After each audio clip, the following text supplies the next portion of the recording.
Ya, kita bersyukur kita ada di hari-hari terakhir dalam tema kita bulan-bulan ini yang berjudul hamba. Saya rindu kita semua gak ada yang merasa bosan ya dengan tema hamba, karena seperti yang saya pernah bilang minggu lalu, ini sesuatu yang sangat penting sekali dalam kehidupan kita. Karena itu adalah kunci kehidupan seperti yang saya bilang minggu lalu. Kenapa saya bilang kunci kehidupan? Karena Amsal 18 ayat 12 bilang gini, tinggi hati mendahului kehancuran, tetapi kerendahan hati mendahului kehormatan. Nah saudara, kalau kita bicara hati hamba tuh garis benang merahnya adalah rendah hati. Jadi kalau kita baca Amsal 18:12 tadi dikatakan bahwa tinggi hati itu mendahului kehancuran, tetapi hati hamba mendahului kehormatan. Saya rindu kita semua tidak mau mengalami kehancuran di dalam pekerjaan kita, keluarga kita, bahkan di tengah-tengah pelayanan kita. Tapi saya percaya kita semua rindu mengalami kehormatan di dalam setiap apapun yang kita kerjakan. Nah makanya saudara, hari ini kita mau sama-sama belajar lebih lagi karakter hamba. Ya, beberapa kali saya sudah menyampaikan tema karakter hati hamba, di mana kita belajar beberapa karakter hati hamba. Ada yang namanya tidak menuntut hak, ada yang namanya melayani orang lain, ada yang namanya taat dan lakukan, ada yang namanya hidup di dalam otoritas, ada yang namanya mendahulukan hak orang lain, dan ada yang namanya tidak memandang rendah orang lain. Hari ini kita mau sama-sama belajar lebih dalam lagi tentang karakter hati hamba ini dari seorang pribadi yang namanya Yesus, yang selalu saya katakan adalah seorang contoh yang sempurna untuk kita boleh sama-sama belajar tentang karakter hamba ini. Saya mau ajak kita sama-sama buka dari Markus 15 ayat 16 sampai dengan 39. Agak panjang, saya akan bacakan buat kita semua. Markus 15 ayat 16 sampai 39. Demikian firman Tuhan. Kemudian serdadu-serdadu membawa Yesus ke dalam istana, yaitu gedung pengadilan, dan memanggil seluruh pasukan berkumpul. Ayat 17. Mereka mengenakan jubah ungu padanya, menganyam sebuah mahkota duri dan menaruhnya di atas kepalanya. Ayat 18. Kemudian mereka mulai memberi hormat kepadanya, katanya, salam hai raja orang Yahudi. Ayat 19. Mereka memukul kepalanya dengan buluh dan meludahinya dan berlutut menyembahnya. Ayat 20. Sesudah mengolok-olokkan dia, mereka menanggalkan jubah ungu itu daripadanya dan mengenakan pula pakaiannya kepadanya. Kemudian Yesus dibawa keluar untuk disalibkan. Ayat 21. Pada waktu itu lewat seseorang yang bernama Simon, orang Kirene, ayah Alexander dan Rufus, yang baru datang dari luar kota. Dan orang itu mereka paksa untuk memikul salib Yesus. Ayat 22.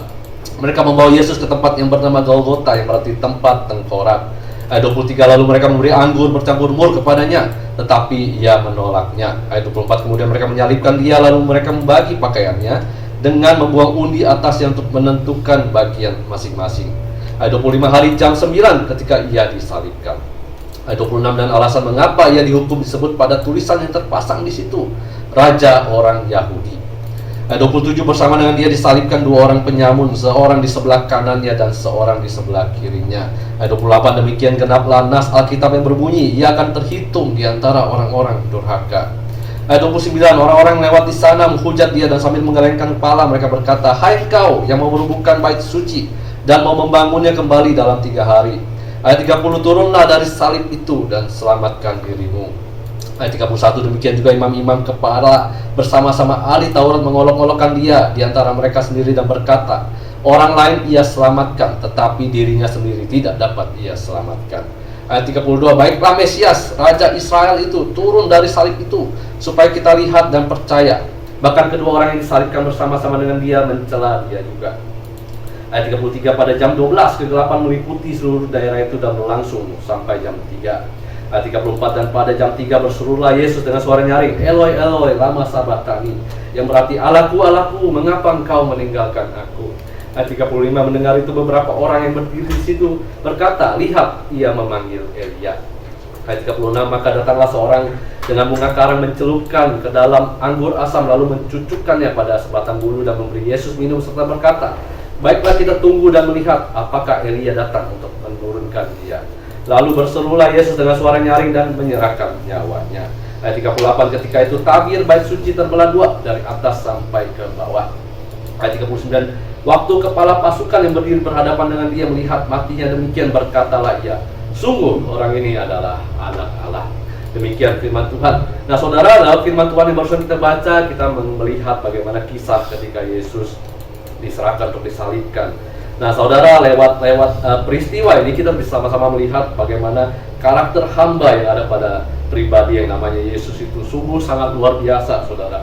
Seperti saya bilang selalu bahwa Yesus adalah contoh yang sempurna, yang luar biasa sekali. Dia nggak hanya meminta kita yang untuk memiliki hati hamba, tapi dia sendiri sudah memberi contoh bagi kita semua. Nah, hari ini ada beberapa hal yang mau sama-sama belajar dan kisah peristiwa tadi, apa yang menjadi karakter hamba daripada Yesus yang perlu siap kita juga boleh miliki. Kenapa? Seperti tadi saya bilang, karena itu adalah kunci kehidupan kita, di mana ketika kita memiliki karakter hamba, kita akan mengalami kehormatan dan terhindar daripada kehancuran. Amin, amin. Yang pertama, saudara, karakter hamba yang mungkin kita sama-sama belajar adalah bahwa seorang hamba itu hidupnya selalu merendahkan diri. Ya jelas ya, namanya hamba, dia selalu merendahkan diri karena memang statusnya sebagai hamba. Nah, makanya kita lihat Yesus, saudara, yang adalah anak Allah, ya kan? Dia merendahkan dirinya menjadi menjelma anak manusia. Itu berbicara Yesus sedang merendahkan dirinya. Makanya kita juga lihat, saudara, ketika di ayat 20 dikatakan orang-orang mengolok-olok dia, saudara, kan kita melihat bagaimana respon Yesus tuh ya biasa aja gitu. Kenapa, saudara? Karena Yesus merendahkan dirinya. Saudara, kalau Yesus gak merendahkan dirinya, saya nggak tahu tuh apa yang terjadi ya. Saya membayangkan aja sih kemarin ya kan, kalau dia nggak merendahkan dirinya itu habis itu semua, saudara, ya, jadi debu semua. Kenapa? Karena dia anak Allah, saudara, ya. Dia berkuasa, dia sangat hebat. Saudara, ngolok-ngolok kayak begitu selesai langsung ya kan, nggak usah pakai apa gitu kan, powernya udah jauh lebih tinggi gitu. Tapi sekali lagi kita bersyukur bahwa Yesus itu seorang pribadi yang berhati hamba, ya kan. Dia merendahkan dirinya menjadi seseorang yang bukan siapa-siapa, sehingga dia boleh tetap menjalani apa yang dia lakukan. Saudara, Yakobus 4 ayat 10 bilang gini, rendahkan dirimu di hadapan Tuhan dan ia akan meninggikan kamu. Nah, ini adalah sesuatu yang benar-benar Yesus lakukan, saudara. Dia merendahkan dirinya di hadapan Allah Bapa, dan kemudian Allah Bapa meninggikan dia. Kalau kita lihat, saudara, karena apa Yesus sudah lakukan, karena dia merendahkan dirinya, saudara, hari ini kita semua terlepas daripada namanya kehancuran. Amin. Saudara dan saya hidup mengalami keselamatan yang Tuhan sudah berikan. Dan Yesus sendiri mengalami bagaimana dia ditinggikan, ya kan? Bagaimana dia kemudian naik ke surga dan duduk di sebelah kanan Allah Bapa. Nah, saudara, kita juga mau sama-sama belajar karakter hamba ini dalam hidup kita. Kita perlu belajar untuk merendahkan diri kita di hadapan Tuhan. Saudara, apa tandanya kita merendahkan diri kita di hadapan Tuhan? Saudara, apakah kita hari-hari sudah berdoa? Saudara, berdoa itu menandakan bahwa kita itu sedang berkata, sedang merendahkan diri kita dan berkata sama Tuhan, kita tuh butuh Tuhan loh. Kita tuh nggak bisa apa-apa tanpa Tuhan. Nah, saudara, doa adalah tanda bahwa kita merendahkan diri. Kalau orang nggak berdoa ya nggak butuh Tuhan, mau bisa sendiri, ya kan? Nah, saudara, orang yang berdoa adalah orang yang merendahkan diri bahwa kita butuh Tuhan. Nah, saudara, kita juga, apakah kita merenungkan firman-Nya setiap hari, saudara? Merenungkan firman berbicara bahwa kita juga merendahkan diri. Dan kita sedang berkata bahwa Tuhan, saya ini nggak bisa, saya butuh arahannya Tuhan loh. Saya nggak tahu, saya benar-benar rindu, tolong Tuhan arahkan saya. Nah, saudara, itu bicara bagaimana kita merendahkan diri di hadapan Tuhan. Nah, saudara, bahkan sebenarnya Tuhan tidak hanya rindu kita merendahkan diri kita di hadapan Tuhan. Sebab Kolose 3:23 juga bilang, apapun juga yang kamu perbuat, perbuatlah dengan segenap hatimu seperti untuk Tuhan dan bukan untuk manusia. Jadi sebenarnya Tuhan juga mengajarkan kita di hadapan manusia pun kita perlu belajar merendahkan diri. Amin, amin. Ada satu kisah dalam Lukas 14 ayat 10 sampai 11 ya. Di situ dikatakan, saya bacakan buat saudara ya. Lukas 14 ayat 10 berkata, tetapi apabila engkau diundang, pergilah duduk di tempat yang paling rendah. Ya, jadi kalau kita ke undangan, katanya suruh duduk di tempat yang paling rendah ya. Supaya apa, mungkin ada tuan rumah akan datang berkata kepadamu, sahabat, silakan duduk di depan, katanya. Dan dengan demikian engkau akan menerima hormat di depan mata semua tamu yang lain. Jadi kalau kita datang itu di belakang, tapi kemudian kita yang punya pesta undang kita suruh ke depan. Nah, orang kan akan lihat, wah, ini siapa nih orang nih, ya kan? Disuruh duduk depan lu. Jangan kayak saya, saudara ya, saya pernah GR banget acara keluarga, saya duduk di VIP. Sadar kalau pikir saya keluarga duduk, nggak lama diusir. Sorry kok, ini buat buat keluarga yang lain. Oh, sorry, jadi keluar jadi malu, saudara, ya kan? Makanya 11 juga bilang, sebab barang siapa meninggikan diri, ia akan direndahkan, dan barang siapa merendahkan diri, ia akan ditinggikan. Saudara, jadi merendahkan diri itu nggak cuma di hadapan Tuhan. Merendahkan diri itu juga Tuhan rindu kita merendahkan diri di hadapan manusia. Saudara, merendahkan diri itu memang terlihat rendah ya, terlihat kayaknya masa gua merendahkan diri. Tapi itu sebenarnya berbicara tentang kedewasaan dan kehormatan, saudara. Saudara, kalau kita bicara tentang guru-guru sekolah minggu ya, makanya saya mungkin nggak bisa jadi guru sekolah minggu ya. Guru sekolah minggu ketika ngajar anak-anak kecil, saudara ya, tentu saja guru-guru sekolah minggu nggak bisa berkata dengan bahasa normal gitu ya. Kemudian mengharapkan anak-anak sekolah minggu itu ngerti gitu. Terus kalau anak-anak sekolah minggu yang nggak ngerti, dia bilang, apa ya nih semua nggak ngerti gitu. Saudara, apa yang guru sekolah minggu biasa harus lakukan? Dia harus merendahkan dirinya, seolah dia juga seusia dengan anak sekolah minggu. Makanya saudara lihat bahasa-bahasanya ya, gerakan-gerakan imutnya gitu ya. Nah itu sehingga anak-anak bisa mengerti ya. Nah saudara, saya rindu kita semua juga belajar untuk merendahkan diri, saudara, dimanapun kita berada, di tengah keluarga kita, di tengah pekerjaan kita, di tengah pelayanan kita. Saudara, banyak kehancuran hari-hari ini terjadi di tengah-tengah keluarga. Kalau saudara dengar cerai sana, cerai sini, lama-lama biasa dengarnya saudara. Kenapa? Karena tidak ada yang merendahkan diri. Semuanya pilihan. Nah saudara, demikian juga dalam pekerjaan, pelayanan, gereja pecah sana sini sudah biasa. Nah saudara, makanya hari-hari ini saya melihat bahwa ini sesuatu yang sangat penting buat kita semua boleh dapat bahwa Tuhan rindu banget hidup kita kalau kita rindu mengalami kehormatan sesuai apa yang menjadi kehendak Tuhan, rencana Tuhan dalam hidup kita. Ayo sama-sama kita mau belajar benar-benar memiliki karakter hamba ini. Karena karakter hamba ini, saudara, kita belajar hamba ini tinggal seminggu lagi nih, ya kan? Saya rindu biar kita semua benar-benar boleh dapat tentang karakter hamba ini sehingga hidup kita benar-benar nggak sama lagi. Yang kedua, saudara, kita mau sama-sama belajar karakter hamba dari Yesus. Yang dikatakan tuh, saudara, kalau hamba itu jelas dia nggak bisa mengikuti kehendaknya sendiri. Makanya di ayat 30, para prajurit bilang pada dia, turunlah dari salib itu dan selamatkan dirimu. Ya kan, kalau saya jadi Yesus saya langsung turun. Tapi sayang itu bukan saya yang jadi Tuhan, ya kan. Nah Matius 26 ayat 39 juga berkata demikian. Sebenarnya Yesus itu pernah bilang sama Bapa, ya Bapa, sekiranya mungkin kalau cawan ini berlalu daripada aku, tapi jangan seperti yang kuhendaki, melainkan seperti yang engkau kehendaki. Nah saudara, kita belajar bahwa Yesus itu meskipun dia punya kehendak, dia belajar taat dan mengutamakan kehendak Bapaknya. Nah kita sekali lagi bersyukur atas ketaatannya, makanya kita terlepas dari kehancuran. Nah hari ini kita bisa hadir di sini sebagai orang Kristen, orang-orang yang menerima anugerah dan keselamatan daripada Tuhan. Nah saudara, di tahun ini kita selalu belajar sama-sama. Sebenarnya tema besar kita adalah Let Your Will Be Done, ya kan. Beberapa dari kita tahu, kita selalu belajar bahwa kita mau bilang sama Tuhan, Tuhan jadilah kehendak-Mu dalam hidup kita. Saudara, seringkali kita bilang mau kehendak kita yang jadi. Makanya saudara, saya menemukan hari-hari ini banyak sekali orang hidupnya tuh frustasi, hancur gitu saudara ya. Kenapa? Karena memaksakan my will be done, ya kan. Maunya kehendak saya yang jadi.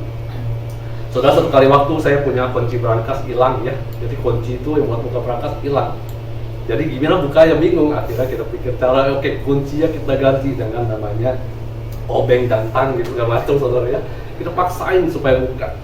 Bisa nggak buka? Bisa saudara ya. Tapi akibatnya brankasnya kemudian jadi hancur. Nah saudara, kalau kita mau memaksakan diri kita untuk kita jadi sesuai kehendak kita, saudara, itu kayak maksa ya, obeng sama tang dipakai buat buka brankas. Bisa sih, tapi bukan itu peruntukan kehendak awal.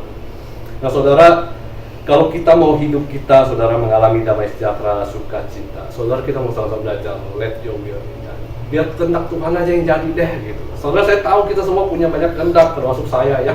Saya pengen ini, saya hendak ini, saya pengen itu. Banyak sekali, dan seringkali hari-hari itu saya juga sempat mengalami yang namanya frustasi. Aduh, kok kehendak saya nggak jadi di umur segini nih, ya kan? Gimana nih anak-anak, ya kan? Gimana nih? Nah saudara, tapi saya bersyukur diingatkan dengan kebenaran firman ini bahwa kita mau sama-sama belajar untuk ya Tuhan, kehendak Tuhan aja yang jadi. Saudara, kita percaya kehendak Tuhan itu kehendak yang baik pasti, ya kan? Seringkali kita mikir dengan otak kita yang terbatas, dengan sudut pandang yang pendek, bahwa kehendak kita lebih hebat daripada Tuhan. Saudara, itu hati hamba itu sombong banget saudara. Itu hati Tuhan itu. Kita mau jadi Tuhan, bukan Tuhan yang jadi ininya. Saudara, biar kita mau sama-sama belajar hari ini. Dalam kehidupan kita pun juga demikian, saudara. Dimanapun kita berada, saudara, kita juga belajar untuk gak memaksakan kehendak kita, ya kan? Di tengah keluarga kita, di pekerjaan kita, pelayanan kita, mentang-mentang saya otoritas, saya memaksakan kehendak kita. Saudara, nggak bisa. Kita mau sama-sama belajar mendengarkan kehendak orang. Amin, amin. Biarpun kita yang punya otoritas. Saudara, orang yang memaksakan kehendaknya itu mendatangkan kehancuran, saudara. Maka kita lihat banyak kehancuran tengah-tengah keluarga, tengah-tengah pelayanan, tengah-tengah pekerjaan. Kenapa? Ada orang yang memaksakan kehendak. Ya. Saudara, biarlah kita mau sama-sama belajar dalam hal ini, bahwa kita rindu untuk kita bisa belajar mendengar kehendak orang lain. Yang ketiga, yang terakhir, saudara, kita belajar karakter hamba daripada Yesus, saudara, yaitu bahwa Dalam ayat 34 dikatakan bahwa Yesus berseru dengan suara nyaring, Eloi, Eloi, lama sabachthani, yang berarti Allahku, Allahku, mengapa engkau meninggalkan aku? Saudara, seorang hamba itu, saudara, keberhargaannya itu ada pada tuannya. Seorang hamba tanpa tuannya dia nggak berarti apa-apa, gitu, saudara. Itulah yang Yesus rasakan. Ketika Allah Bapa meninggalkan dia karena dia menanggung dosa, saudara, kita melihat bahwa dia merasa, ya, dengan suara nyaring merasa sedih dan berkata, Tuhan, Allah, Allahku, mengapa engkau meninggalkan aku? Yesus merasa kehilangan sesuatu yang paling berharga ketika Allah Bapa berpaling daripada dia. Nah, saudara, kita perlu belajar juga, saudara, untuk kita sama-sama menghargai keberadaan Tuhan dalam hidup kita. Nah, seringkali kita mungkin ditinggal uang rasanya lebih guna-gulana gitu ya, kalau ada uang, aduh, gitu kan. Tapi saudara, kita menghargai nggak sih keberadaan Tuhan dalam hidup kita? Ini juga yang menjadi sesuatu buat saya. Kita mau belajar sama-sama untuk menghargai Tuhan lebih lagi, saudara. Nah, saudara, kata thank you adalah kata yang sangat spesial. Kita perlu belajar untuk banyak bilang thank you sama Tuhan. Kita perlu belajar untuk bersyukur. Hari-hari saya banyak terfokus ketika saya merasa ditinggal oleh harta benda gitu kan. Saudara, tapi saya bersyukur kita diingatkan bahwa kita perlu menghargai keberadaan Tuhan. Gitu. Saudara, kita perlu say thank you sama apa yang ada, bukan apa yang nggak ada. Seringkali kan kita lihat yang apa yang nggak ada, ya kan? Kita lihat orang lain sih, ini tokonya lebih gede, lebih, aduh, kita perlu menghargai, hebat dia ya. Tapi kita nggak menghargai apa yang kita punya, saudara. Ya. Nah, saudara, thank you is a magic word. Saudara, dalam keluarga kita, dalam kehidupan kita, kita pun demikian. Biar kita mau belajar banyak say thank you. Hari-hari ini saya lagi belajar untuk banyak say thank you.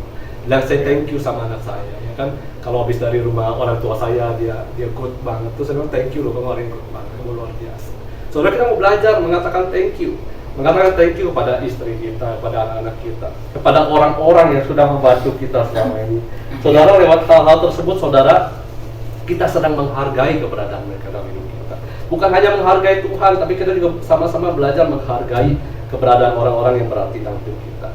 Saudara, lewat hal itu, saudara, kita sedang menghindarkan kehancuran. Ada apa yang kita ucapkan terima kasih itu, mereka berarti banget bagi mereka. Dan kita sedang mendatangkan kehormatan di tengah-tengah kita. Nah, saudara, biarlah hari ini kita mau sama-sama belajar tentang karakter hamba ini dari Yesus yang luar biasa, sekali lagi, yaitu kita mau belajar untuk merendahkan diri. Amin, amin. Kita mau belajar untuk enggak hanya selalu terfokus pada kehendak kita sendiri. Dan terutama di dalam kita sama Tuhan, kita mau belajar hari-hari ini, setiap hari kita bangun tidur, kita bilang, Tuhan, let your will be done. Bukan lagi kehendak ya. Dan kita juga belajar bahwa Yesus itu begitu berharga bagi kita. Saudara, kita perlu menyadari keberhargaan Tuhan bagi kita.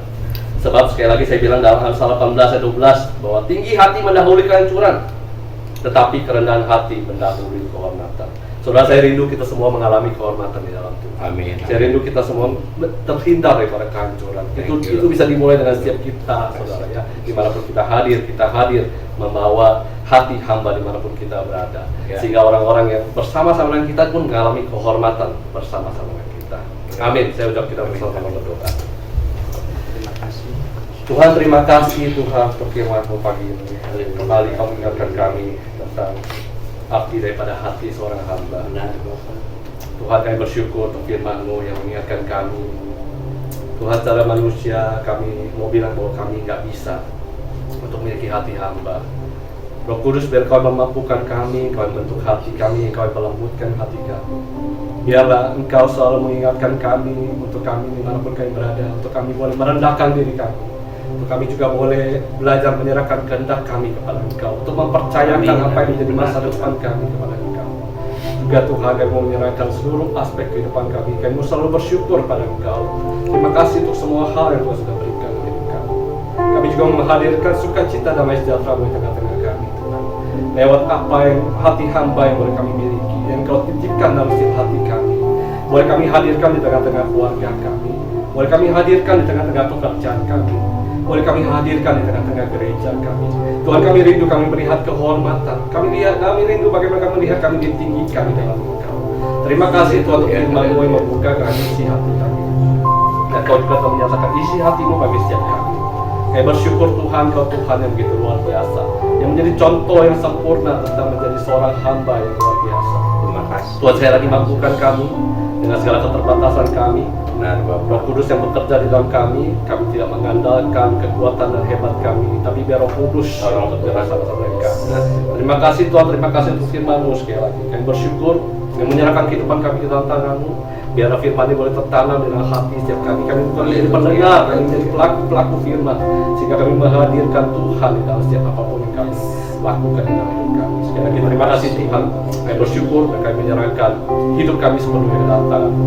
Hanya dalam nama Tuhan Yesus kami sudah berdoa dan mengucap syukur. Mari siap kita diberkati Tuhan, kita mau sama-sama katakan. Amin.